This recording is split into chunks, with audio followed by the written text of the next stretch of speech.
You're standing at the boarding gate, ready for a vacation you've been looking forward to for months. Maybe it's Tuscany, maybe it's Alaska, maybe it's a simple weekend getaway. But before you step onto that aircraft, look down at your feet, because the shoes you're wearing right now could determine whether you arrive feeling comfortable and energized, or spend the flight dealing with swollen feet, aching joints, poor circulation, and unnecessary stress. Most travelers spend weeks planning their flights, packing their bags, and choosing their seats. Almost nobody thinks about their footwear. That's a mistake. What feels comfortable walking through the airport isn't always what your body needs at 35,000 feet. Changes in cabin pressure, long periods of sitting, emergency procedures, and miles of walking through terminals can turn the wrong shoes into a surprisingly costly travel decision. Today, we're revealing the footwear mistakes flight attendants, travel experts, and experienced travelers avoid at all costs. By the end of this video, you'll know exactly what to wear, what to avoid, and why the shoes on your feet may be more important than the seat you're sitting in. If you want more travel tips like this, hit subscribe. Let us begin with the ultimate spatial reality of commercial aviation, the 90-second kinetic triage. By international aerospace standards, an aircraft must be fully evacuated in under 90 seconds, even if 50% of the exits are completely blocked. When the flight crew greets you at the boarding door, they are not just being polite. They are executing a silent algorithmic scan of your physical capability. They are looking directly at your feet to determine if you are going to be a fatal blockage during a thermal runaway. Imagine the cabin filling with acrid toxic smoke. The floor panels are scorching hot. There is shattered glass, spilled hydraulic fluid, and jagged aluminum tearing through the aisle. In that 90-second window of absolute chaos, your shoes are your only physical armor against a surface temperature high enough to melt the rubber right off a cheap sole. If you are in 3-inch heels, you are a lethal tripping hazard to the 150 panicked human beings pushing behind you. Here is the strict logistical reality they hide in the safety video. If the emergency slides are deployed, the crew will scream at you to remove your heels immediately. A stiletto is a weaponized puncture risk. If your heel tears the pressurized fabric of the slide, it deflates. The passengers trapped behind you are now staring at a limp piece of plastic, 20 feet above a concrete tarmac covered in highly flammable jet fuel. Furthermore, if forensic aviation investigators determine your footwear caused a critical delay in evacuation, you can be held legally and financially liable for the injuries of others. If you must look polished upon arrival, utilize the sophisticated flat strategy.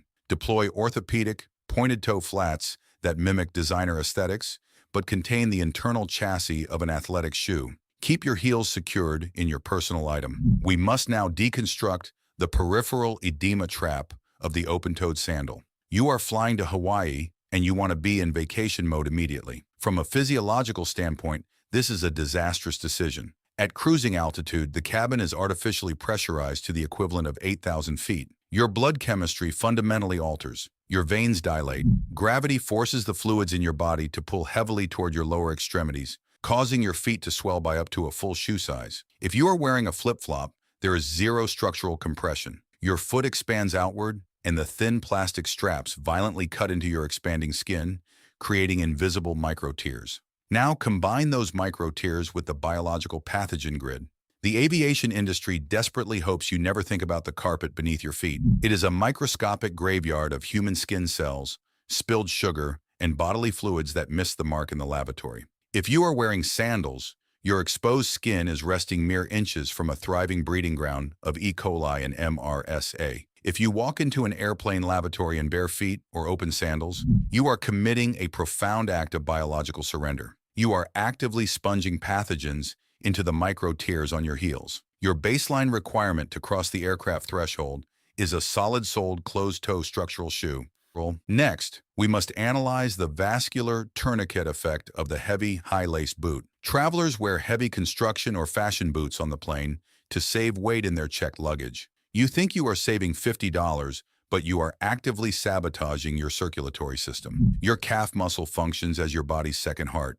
Its biological duty is to pump blood from your extremities back up to your chest against the force of gravity. To execute this pump, your ankle must microflex constantly. When you wear a rigid, thick-soled boot, tightly laced above the ankle, you mathematically lock the joint. As the cabin pressure drops and your foot swells, that stiff leather cannot expand. It acts as a mechanical tourniquet, completely restricting blood return. For travelers over the age of 60, this localized blood pooling drastically accelerates the risk of deep vein thrombosis, the dreaded economy class syndrome. If your footwear weighs more than 12 ounces per foot, it belongs in the cargo hold. You must be able to perform 20 heel-to-toe flexes every single hour. If your shoes are too rigid to allow this, you are wearing a medical liability. And never pair your travel shoes with a standard ankle-length cotton sock. As your extremities swell, that tight elastic band creates a constriction ring, trapping fluid and triggering pitting edema. You must deploy grade 1 vascular armor. Over the calf, graduated compression socks are a biological mandate. Put them on in your home while your legs are at their thinnest, before the swelling even begins. By the way, quick question. What's one travel tip you swear by for preventing swollen legs on flights? Drop it in the comments to help fellow travelers. We must also expose the friction fatigue matrix of the brand new travel shoe.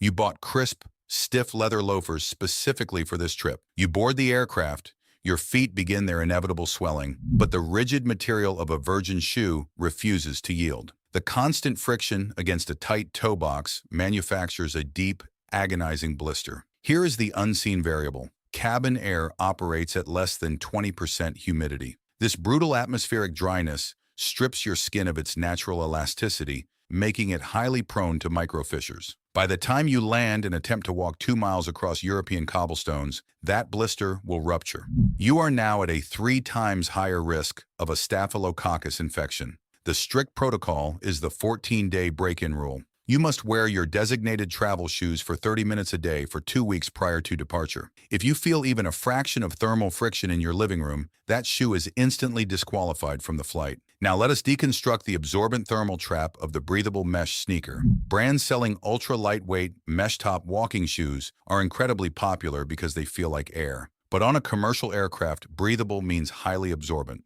Consider the kinetic logistics of the cabin service. The crew is pushing a 200-pound metal cart filled with scalding liquids. If the airframe hits a pocket of severe clear air turbulence and a cup of 180-degree coffee ejects from the cart, a leather shoe will deflect the hazard. A breathable mesh sneaker will instantly absorb the boiling liquid straight through the fabric directly onto your dermal layer, causing catastrophic third-degree burns before you can even untie the laces. Do not wear sponges on your feet. Upgrade to a water-resistant, shielded variant of your favorite walking shoe to create a physical barrier against thermal and biological spills. Finally, we must destroy the illusion of the memory foam collapse. You buy shoes that feel like walking on clouds, prioritizing immediate softness over long-term structural integrity. Here is the engineering secret of the footwear industry. Clouds possess zero structural architecture.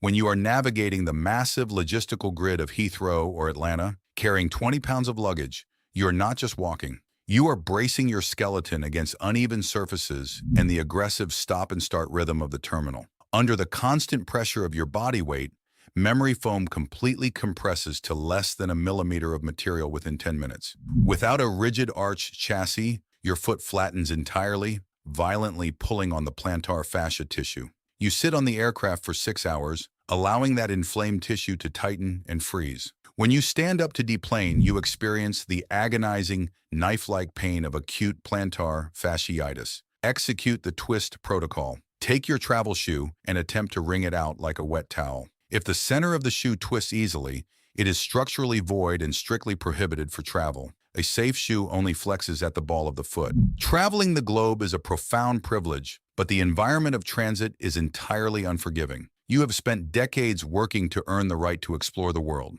Do not let a complete lack of operational awareness regarding your footwear steal your mobility before you even cross the jet bridge. You cannot walk the ancient streets of Rome or the beaches of Maui if your structural foundation is compromised by a preventable biological error.